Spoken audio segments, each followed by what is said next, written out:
क्या उनसे कहा, ये मैं आपको बताता हूँ।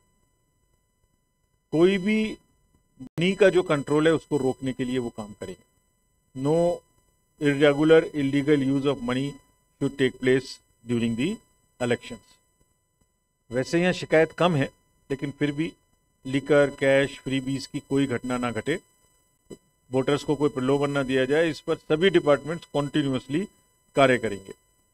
खास तौर से जो ड्रग्स या कैश, इस तरीके का जो भी मूवमेंट, गोल्ड, उसको खास तौर से ध्यान रखा जाएगा। एयरपोर्ट्स पर भी, रोड्स पर भी, रेलवे पर भी, नेशनल बॉर्डर्स में भी, इंटरनेशनल बॉर्डर्स में भी, चेक पोस्ट में भी, एफएसटी के द्वारा भी। इंटरनेशनल और नेशनल जो इंटर स्टेट बॉर्डर्स हैं उन पे विजिलेंस सेटअप करके एक्स्ट्रा बढ़ाई जाएगी। जो भी एयर स्ट्रिप्स हैं या जो भी हेलीपैड्स हैं, उनमें अगर कोई भी अनचार्टर्ड फ्लाइट्स आएंगी तो ऐसा नहीं है कि उन अनचार्टर्ड फ्लाइट्स में कोई बाहर से सामान लेके कुछ आ जाए और यहाँ उसका मिसयूज करे। उसकी भी चेकिंग के स्पष्ट निर्देश bureau of civil aviation security की गाइडलाइंस के अनुसार सब डिस्ट्रिक्ट्स अपने अपने एरिया में हेलीपैड्स की चेकिंग करेंगे। ये भी उनको स्पष्ट निर्देश दिए गए ताकि लेवल प्लेइंग फील्ड भी रहे। Similarly excise, transport, forest, all of them will work. GST will also very strongly work to see through the analytics यहाँ पर कोई अनयूजुअल ट्रेंड तो नहीं है गुड्स के आने का। मतलब 360 डिग्री से, चाहे वो पूरी इकोनॉमिक एक्टिविटी पे ड्यूरिंग दी इलेक्शंस ध्यान रखा जाएगा। इसके बाद में जो डिस्ट्रिक्ट मजिस्ट्रेट्स, एसपीज हैं, उनको बहुत स्ट्रांग मैसेज दिया गया है कि सारे चुनाव को प्रलोभन मुक्त और लेवल प्लेइंग फील्ड के साथ में कराना उनकी जिम्मेदारी। अगर वो ऐसा नहीं कर पाएंगे तो commission will be extremely strict. जो भी एक्शन लेना पड़ेगा वो हम लेने से बिल्कुल नहीं कर रहे। उनके नीचे जो लोग हैं उनको कैसे समझाना है, उनको कैसे कंट्रोल करना है, ये उनका काम, ये वो जाने। अगर कहीं भी मिस्टेक होगी तो ये एक्सक्यूज नहीं है कि नीचे वाले ने किया, आप उनको कंट्रोल करें। सब पार्टीज के बीच में लेवल प्लेइंग फील्ड एस्टेब्लिश करना उनकी जिम्मेदारी है। लोकतंत्र के इस पर्व में किसी के साथ भेदभाव ना हो, सब पार्टीज बराबर हो, चुनाव लड़े निष्पक्ष। वायलेंस या इंटिमिडेशन या थ्रेट टू वोटर, इस पर वो विशेष रूप से अपना ध्यान रखेंगे और इमीडिएट कार्रवाई करेंगे जहां ऐसा हो। जैसा मैंने सुविधा ऐप के समय बताया था, जो भी ग्राउंड्स देनी है, मीटिंग प्लेस देनी है, गाड़ियां देनी है, झंडे की परमिशन देनी है, वो सब सबको बराबर रूप से देंगे। ये सुनने में नहीं आना चाहिए हमें कि किसी पार्टी को दिया या किसी पार्टी को नहीं दिया या देने में देर लगाई। कैंडिडेट्स को और पॉलिटिकल पार्टी के जो सीनियर लोग हैं उन्हें उनके थ्रेट परसेप्शन के हिसाब से सिक्योरिटी प्रोवाइड करने की इंस्ट्रक्शंस उनको भी दी गई है। और आज सीनियर अफसर्स की मीटिंग में भी CSDG साहब की ये कहा गया है इसको रिव्यू करें। जिनको नहीं मिली है और जिनको थ्रेट परसेप्शन है उनको इलेक्शन में, कैंपेनिंग में दौरान दिक्कत ना हो, इसके हिसाब से समुचित सुविधा दी जाए। जो कश्मीरी माइग्रेंट्स हैं उनके लिए हम जम्मू में, उधमपुर में स्पेशल कैंप्स बनाएंगे, बूथ्स बनाएंगे। उनको फॉर्म्स भी देंगे समय से, और उनका वोटिंग परसेंटेज जनरली कम रहा है, उनसे अनुरोध भी करेंगे कि वो खुद से ज़्यादा करें। और हमने DM जम्मू, कमिश्नर जम्मू और CS साहब को भी कहा है कि उन कैंप्स में जाके दिखवाएं, बात करें कि ऐसा क्यों है, उनकी वोटिंग परसेंटेज कम है। सबका मानना यह था कि उनके बात करने से वो वोटिंग परसेंटेज को बढ़ाएंगे। प्रोसीजरली जो फॉर्म्स उपलब्ध कराने हैं समय के अनुसार, वो हम लोग निश्चित रूप से उन्हें उपलब्ध कराएंगे। जो भी कैंडिडेट्स के एफिडेविट्स हैं उनको अपलोड किया जाएगा ऑनलाइन, जिसको आप KYC नाम के एप्लीकेशंस में देख भी सकते हैं, जैसे मैंने पहले आपको बताया। वोटर पार्टिसिपेशन थोड़ा कुछ जगहों में काफी कम है, उसको बढ़ाने के लिए बहुत मल्टीवेरियस प्रयास चल रहा है। एक तो बड़ी मात्रा में यंग वोटर्स को एनरोल किया गया है। दूसरे, हर स्कूल कॉलेज में एक AERO स्पेशल अपॉइंट किया गया था भाई, ताकि आप जाके बच्चों से बात करो, उन्हें वोटर बनाओ, प्रेरणा दो। तो हम समझते हैं कि इस बार वोटिंग परसेंटेज पे टिप नाम का एक हमने प्रोग्राम लॉन्च किया है, टर्नआउट प्लान। जिन जिन बूथ्स पर कॉन्स्टिट्यूएंसी में पोलिंग परसेंटेज कम थी उसमें, ताकि लोगों को अधिक से अधिक पार्टिसिपेट करें और बैलेट की महत्ता समझ में आए, बैलेट से किस तरह से अपने मन की सरकार बना सकते हैं ये सबको समझ में आए। And the victory of ballot is what is the festival of democracy. Fake news का प्रचलन आजकल बहुत बढ़ गया है, रोज नई नई किस्म की फेक न्यूज़ चलती हैं। उस पर हर डिस्ट्रिक्ट में एक डिस्ट्रिक्ट कंट्रोल रूम रहेगा, इंटीग्रेटेड, जो टीवी पर क्या चल रहा है देखता रहेगा, सोशल मीडिया में क्या चल रहा है देखेगा। हमारी एक टेलीफोन लाइन है 1950, उसमें क्या शिकायतें आ रही हैं, तो जैसे मैंने बताया सी विजिल पे क्या शिकायतें आ रही हैं, एक ग्रीवेंस पोर्टल है उस पर क्या शिकायतें आ रही हैं, सबको एक साथ देखता रहेगा। और जो भी फैक्ट नेरेटिव्स हैं, fake narratives, misinformation, disinformation या ऐसी चीज़ जिससे पब्लिक ऑर्डर डिस्टर्ब हो सकता है, उस पर डिस्ट्रिक्ट मजिस्ट्रेट एसपी सख्त कार्रवाई करेंगे। और इसके लिए आईटी एक्ट के अंतर्गत नोडल ऑफिसर अपॉइंट होता है हर स्टेट में, वो भी जेएंडके में अपॉइंट कर दिए गए हैं। तो फ्रेंड्स, अपनी बात को समाप्त करते हुए मैं आप सबको यही आश्वस्त करना चाहता हूँ कि चुनाव बहुत निष्पक्ष, बहुत भयमुक्त तरीके से और आप सब लोगों के माध्यम से इस अपील के साथ कि लोग ज़्यादा से ज़्यादा पार्टिसिपेट करें। हमें कोई गलती हो रही हो तो बताएं।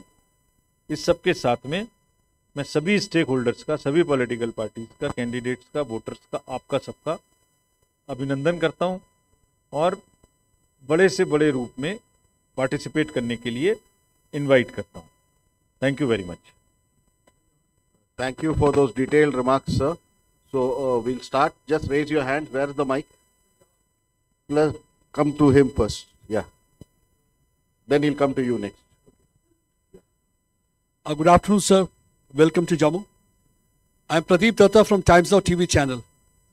My question is that SBI has complied with the apex court orders. Local बात पूछिए। This is very important because the nation wants to know about that. पूछिए। SBI has already complied with the apex court order.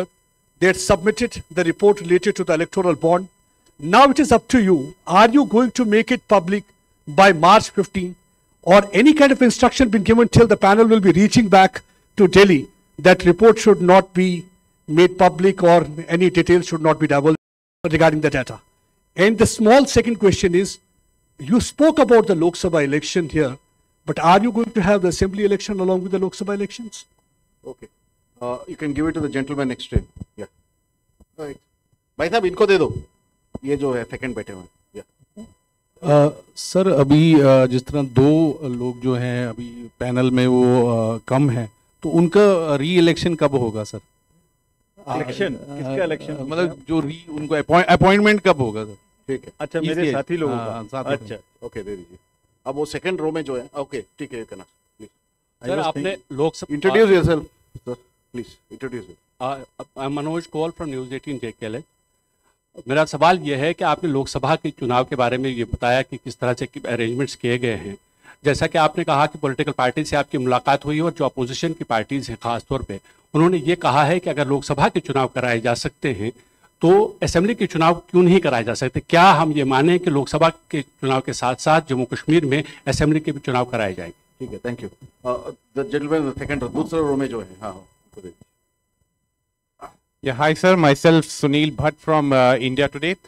Sir, in the last 10 years, opposition parties have been, alleging that whenever they file complaints as far as violation of Model Code of Conduct is concerned, their complaints are not taken seriously and Election Commission is being, impartial. That's what their allegation is. And they are also accusing the Election Commission that Election Commission has lost its credibility in last 10 years. Okay, we'll take a question from this side now. Anybody asking question from this side? Yeah, please give it to him. We'll come there. I am Rajendra from Hello. I am Rajendra from Take1 Television. तो आपने अभी कहा कि youth को ज्यादा से ज्यादा बुलाया जाएगा वोटिंग करने के लिए। क्या है वो आपके पास नुस्खा जिससे ज्यादा से ज्यादा यूथ आ जाएंगे आपके पास वोट डालने के लिए या गवर्नमेंट बनाने के लिए? ओके, और द जेंटलमैन, या आप इनको दे दीजिए। हाँ, सेंटर में जो है उनको दे दीजिए। Good evening sir, Pankaj Sharma from news 24। Sir, आप देश के कई हिस्सों में गए, यूटी में आप गए, क्या लग रहा है कि सबसे ज्यादा सुरक्षा व्यवस्था किस स्टेट या किस यूटी में आपको लग रहा है कि वहां पर सुरक्षा व्यवस्था को चाक चौबंद करने की जरूरत है? दूसरा सर, आज भी ईवीएम को लेकर सवाल खड़े किए जाते हैं, इस पर आपका क्या जवाब है? Yeah. Just hold on. पहला प्रश्न क्या था आपका?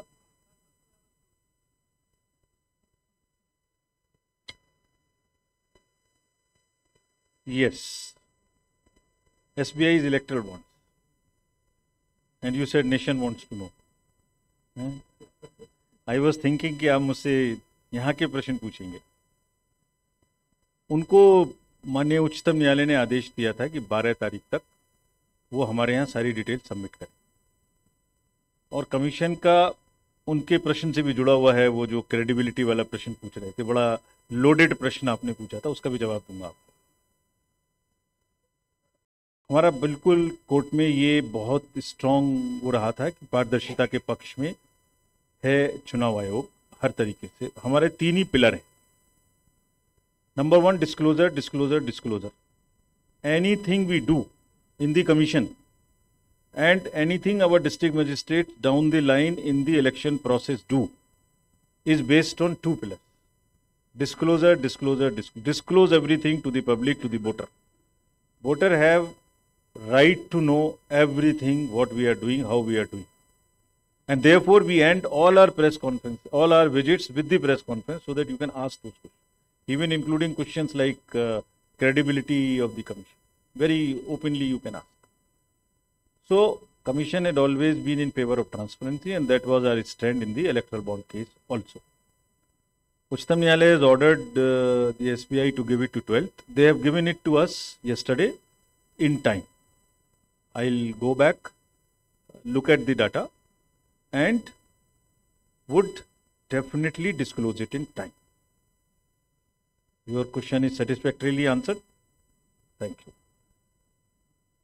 2 ECs कब आएंगे ये मेरा विषय नहीं है, ये तो सरकार का अपॉइंटी और अपॉइंटेड के बीच का विषय है। I am neither appointee nor appointed, तो समय से आएंगे, आना चाहिए, बट इसका मैं आंसर एग्जैक्ट टाइमलाइन का नहीं दे सकता। लोकसभा के साथ में असेंबली के चुनाव कराने का, तो पहली बात, मैंने जब प्रेजेंटेशन किया था तो पार्लियामेंट की बात नहीं की कहीं भी। मैंने आपको असेंबली के बारे में भी पूरी सेकंड स्लाइड अगर एक बार दोबारा से लगाएंगे हम लोग तो उसमें पूरा दिखाया था। ये देखिए, दोनों बराबर बराबर दिखाई थी आपको वो कि क्या दोनों का बाइफर्केशन है। तो we are equally concerned about the assembly election, about the parliamentary election. और कल लोगों ने ये भी कहा हमसे पॉलिटिकल पार्टी में, जो आपने भी कहा कि आपने इतना समय क्यों लगाया, ये भी प्रश्न कहा। ये भी प्रश्न पूछा कि उन्हें कोर्ट में क्यों जाना पड़ा, कि वहां से कहा जाए कि सितंबर तक कराइए, ये भी कहा।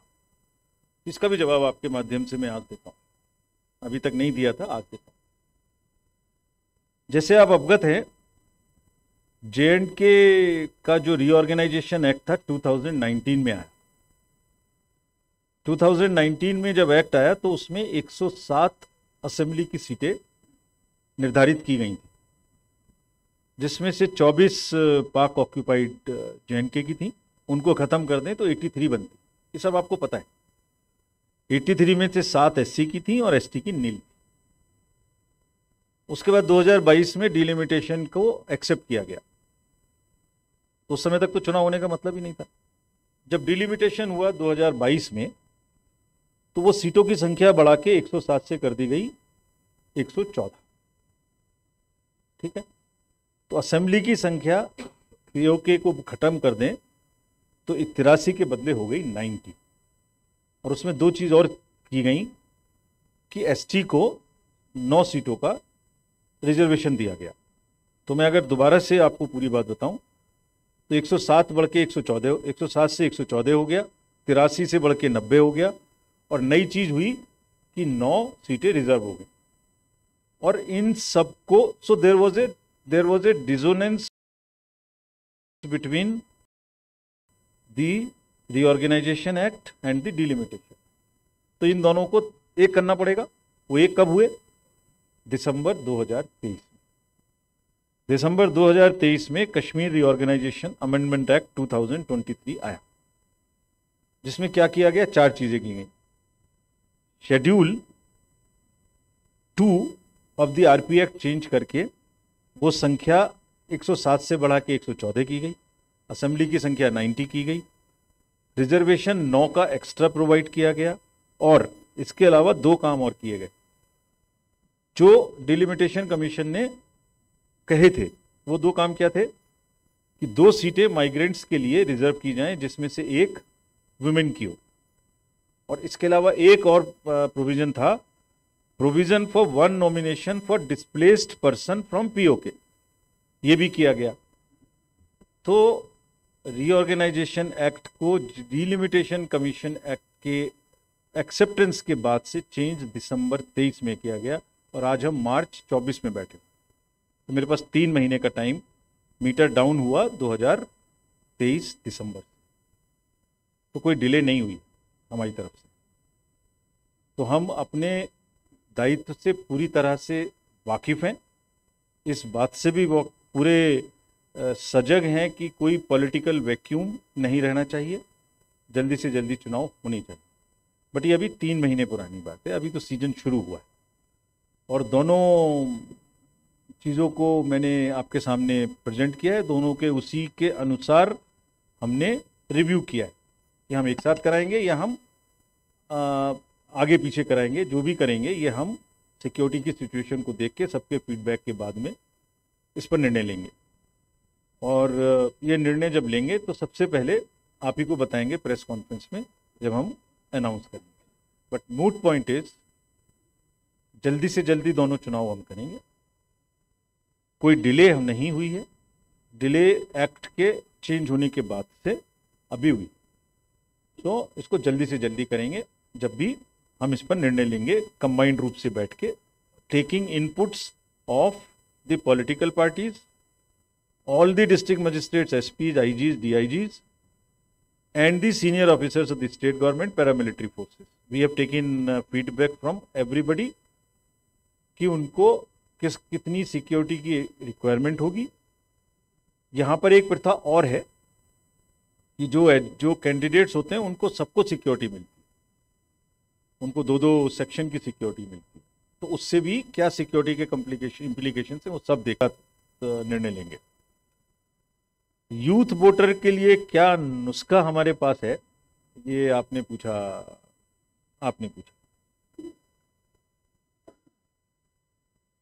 एक तो उनको सबसे पहले वोटर लिस्ट में ले आए। अगर इलेक्टरल रोल में आएंगे तभी तो पोल में जाएंगे, तो रोल टू पोल। तो इस बार पूरे कंट्री में करीब करीब 1.9 करोड़ वोटर्स को, यूथ को हम लेके आए। पहली बात तो ये हो गई। दूसरी बात, मैंने आपको एक फिगर और दिखाई थी कि 20 से 29 साल में भी जितने यूथ छूट गए थे उनको भी हम लेके आए।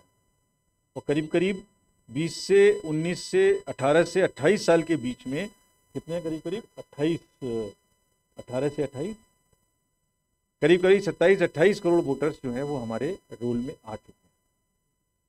अब उनको एक अपैथी है, हर कॉलेज में और हर जगह में बहुत सारे आइकन्स हम यूथ बना रहे हैं, उनसे अपील कर रहे हैं, सोशल मीडिया के थ्रू अवेयरनेस चला रहे हैं, उनके कॉलेजेस में जा रहे हैं, उनको ब्रांड एम्बेसडर्स बना रहे हैं, इलेक्ट्रल लिटरेसी क्लब्स बना रहे हैं। तो और एक बहुत बड़ा तरीका ये भी है कि आप लोग हमारी तरफ से इस बात को उनके बीच में फैलाएं, बिकॉज बच्चे अगर डेमोक्रेसी के साथ जुड़े रहेंगे तो आधार तभी स्ट्रांग होगा डेमोक्रेसी का। सबसे ज्यादा सिक्योरिटी या सबसे कम सिक्योरिटी का जो विषय आपने कहा, हर स्टेट का election state after state is very very different from each other. कोई दो में कोई समानता होने के बावजूद भी कुछ असमानताएं हैं। कहीं पैसे का बोलबाला ज़्यादा है, कहीं सिक्योरिटी की प्रॉब्लम है, कहीं इंटीरियर एरियाज़ की प्रॉब्लम है, कहीं LWE की प्रॉब्लम है। तो ऐसा कोई मापदंड नहीं है कि सिक्योरिटी कहाँ ज़्यादा कहाँ कम, लेकिन जहाँ भी जो सिक्योरिटी की आवश्यकता है उसके अनुसार फोर्सेस देके हम चुनाव को निष्पक्ष और हिंसा मुक्त कराएंगे। ये हमारी प्राथमिकता है। श्रीनगर से ले लीजिए। we'll go to Srinagar. Our एक colleagues have been MCC waiting. Complaint छूट गया, वो मैं जवाब दूंगा।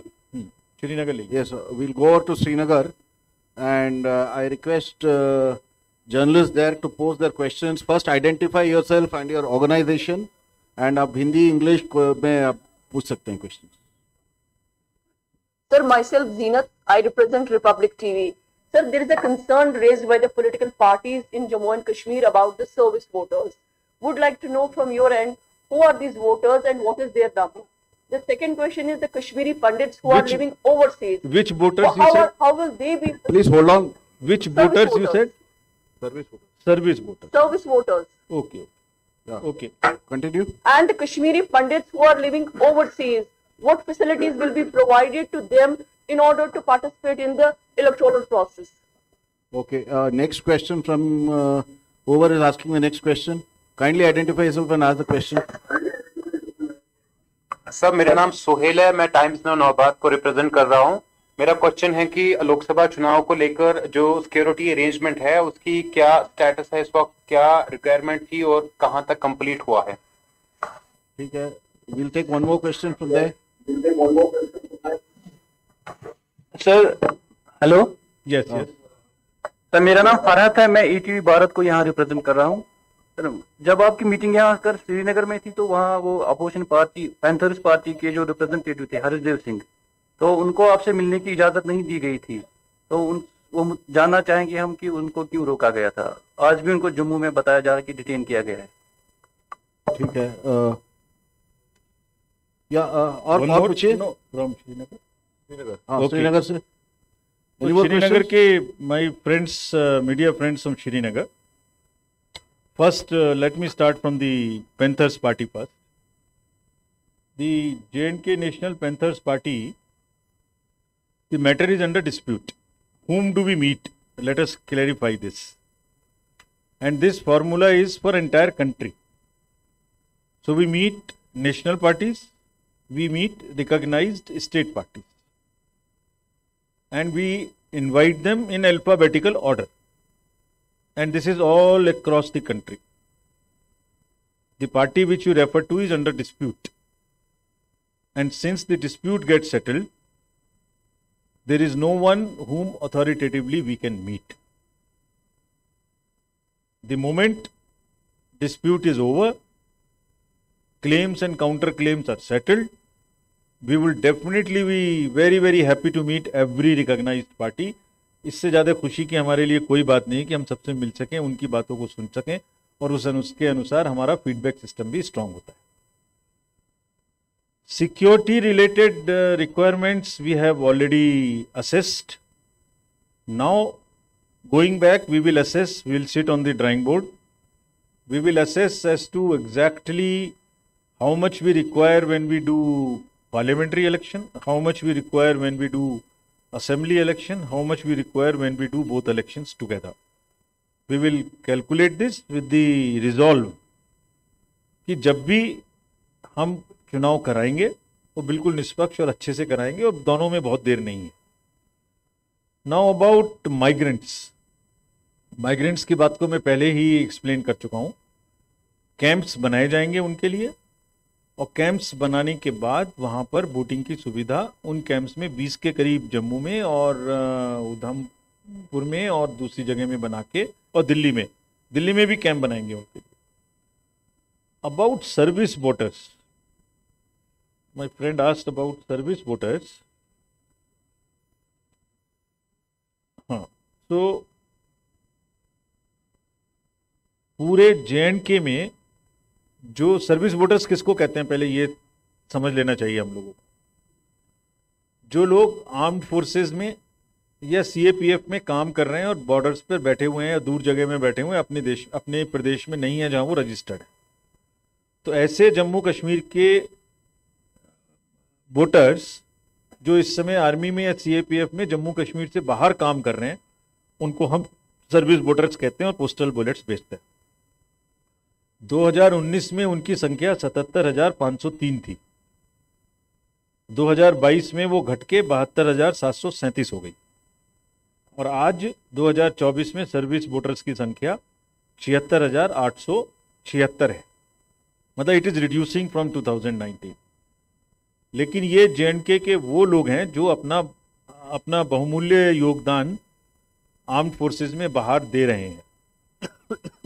तो जैसे पूरी कंट्री का नियम है, ऐसे इनके लिए भी हम पोस्टल बैलेट ETPBS के तरीके से बैलेट की सुविधा उपलब्ध कराएंगे। This is what it is. चलिए, thank you. One, let us take from others. Third row over there. Yeah, please. उनको दीजिए। हाँ। सर, मैं रजत बोरा हूँ, जी न्यूज़ को रिप्रेजेंट करता हूँ जम्मू में। सर, जम्मू कश्मीर में जब भी चुनाव हो, क्योंकि धारा 370 हटने के बाद पहले चुनाव हैं और हमेशा देखा गया है कि पड़ोसी मुल्क को काफ़ी इंटरेस्ट होता है, तो टेरर फंडिंग या इस तरह के मामले कम से कम हो, और क्योंकि ड्रोन का भी खतरा, तो सिक्योरिटी फोर्सेस को कुछ स्पेशल इंस्ट्रक्शंस दी गए हैं इसको लेकर। और the lady on the third row behind you. हाँ, उनको दे दीजिए। Good evening, sir. I am Shuchi representing Greater Kashmir. Sir, my question is, before coming to J&K, you have met Home Ministry officials also. So, were there any security concerns? What was the feedback from there, like vis-a-vis J&K? Say again. Sir, before coming to J&K, you have met Home Ministry officials also. That is what we had learned. So, what was the feedback there? Were there any security concern about J&K? And particularly with particular reference to assembly elections. So just last question goes to that lady in the second row wearing the green dress. उनको दे दीजिए। हाँ। Thank you so much sir. Sir, Komal Singh from news 18 India. Sir, आपने कहा कि meeting के दौरान आपने CS और डिपकॉम जम्मू, डिपकॉम श्रीनगर से बात की कि वोट्स को बढ़ाना है। तो सर, ज़्यादातर उस दिन छुट्टी इंजॉय करते हैं लोग, तो ऐसे में वो लोग छुट्टी इंजॉय ना करें और अपना वोट कास्ट करें। पहाड़ी इलाके में लोग रहते हैं, चूंकि जम्मू कश्मीर एक पहाड़ी क्षेत्र है, अपाहिज लोग भी हैं, तो किस तरह का आपकी तरफ से एक अच्छा रोल प्ले करेंगी गवर्नमेंट एडमिनिस्ट्रेशन, जो कि एक ज़्यादा से ज़्यादा वोट जो है वो पड़े? क्या कुछ नई टेक्निक या कुछ नया कुछ करने की, जिससे कोई कंपलसरी हो कि वो लोगों को लगे कि हमें अपना वोट कास्ट करना है, और अगर जो वोट अपना नहीं कास्ट करता, छुट्टी इंजॉय करता था, क्या कोई पेनल्टी उनको पड़ेगी सर? Thank you. देखिए, फिर मैं नीचे से ही चलता हूँ, आपके क्वेश्चन से पहले चलता हूँ। डेमोक्रेसी में वोट देना एक अधिकार भी है और एक ड्यूटी भी है। तो हमने अब तक हम जो अवेयरनेस का प्रोग्राम, मोटिवेट करने का प्रोग्राम चलाते थे, उसमें आमूलचूल परिवर्तन किया है इस बार 24 के लिए। परिवर्तन क्या किया है, हमने एक प्रोग्राम बनाया जिसको हम कहते हैं टर्न आउट इम्प्लीमेंटेशन प्लान। तो पूरी कंट्री की परसेंटेज 67% थी 2019 के चुनाव में, तो अब हमें इससे ऊपर जाना है। तो हमने ये कहा है कि जिस किसी भी कॉन्स्टिट्यूएंसी में 67% से ज़्यादा थी, वो उसको होल्ड करेंगे। ऐसा नहीं कि वो 67 से नीचे आ जाएं और हमारा एवरेज खराब करें। तो पहला वर्क तो ये, बहुत सारी स्टेट्स ऐसी हैं जहाँ 70% और 80% की वोटिंग है। तो the first target is that those who have cross 67% would maintain that. Second, within those states, there are some constituencies which are below the state average, which is above 67%. तो उन constituency में district magistrates लोग special उन्हीं constituency के related अभियान चला रहे हैं। वहाँ से माइग्रेशन ज़्यादा है, वहाँ डिस्टेंस ज़्यादा है, वहाँ बूथ रेशनलाइज नहीं था, वहाँ कोई और किस्म की अपैथी है, वहाँ बॉयकॉट हुआ था, उससे रिलेटेड वो चला रहे हैं। अब सेकेंड कैटेगरी हम आते हैं जहाँ पर 67% से कम वोटिंग, उनमें उस कॉन्स्टिट्यूएंसी में ऐसे बूथ जहां उतनी भी नहीं थी जितना उस डिस्ट्रिक्ट का एवरेज था। So it is a very detailed plan and we have identified some booth by booth as to where we go up. तो उसमें हम अवेयरनेस भी कर रहे हैं, परसुएशन भी कर रहे हैं, अनुरोध भी कर रहे हैं, आग्रह भी कर रहे हैं, थोड़ा थोड़ा नजिंग भी कर रहे हैं, थोड़ा उल्हाना भी दे रहे हैं, सब चीज़ कर रहे हैं। उम्मीद करते हैं कि वो सब लोग निश्चित रूप से आगे आएंगे। इंसेंटिव और disincentive is not that works in the democracy. मैं किसी को फोर्स नहीं कर सकता, किसी को प्रताड़ना भी नहीं कर सकते, अनुरोध ही कर सकते हैं, आग्रह कर सकते हैं। इंटरनेशनल बात कही है, मेरा कोई डायरेक्ट विषय नहीं है, लेकिन सभी एजेंसीज को, BSF, SSB, जितनी भी एजेंसीज हैं, they are all very well aware of their duties, और हर हालत में ऐसी कोई भी चीज़ जो कि कहीं से भी डिस्टर्ब करने की कोशिश करेगी उसको स्ट्रिक्टली डील करने में वो सक्षम भी हैं, और मेरे ख्याल से मोटिवेटेड भी हैं, और इस समय डिटर्मिन्ड भी हैं, तो वो करेंगी। उनको खास तौर से कहा गया है, और फोर्सेस से हम सफिशिएंटली उनको इक्विप भी करेंगे। आप कुछ कह रहे थे लास्ट, एक Please take the mic. चलो last, That's the last question. Vinod from Gulistan news channel.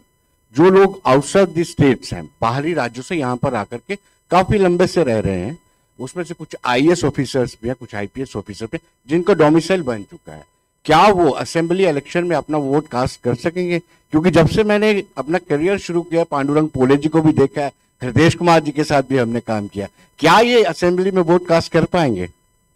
इसमें पूरी कंट्री के लिए इलेक्टरल रोल में ऐड करने की एक ही तरीके की गाइडलाइंस हैं, दो नहीं है। पहली बात, entire country follows the same guidelines, और हमारी यही एक विशेषता है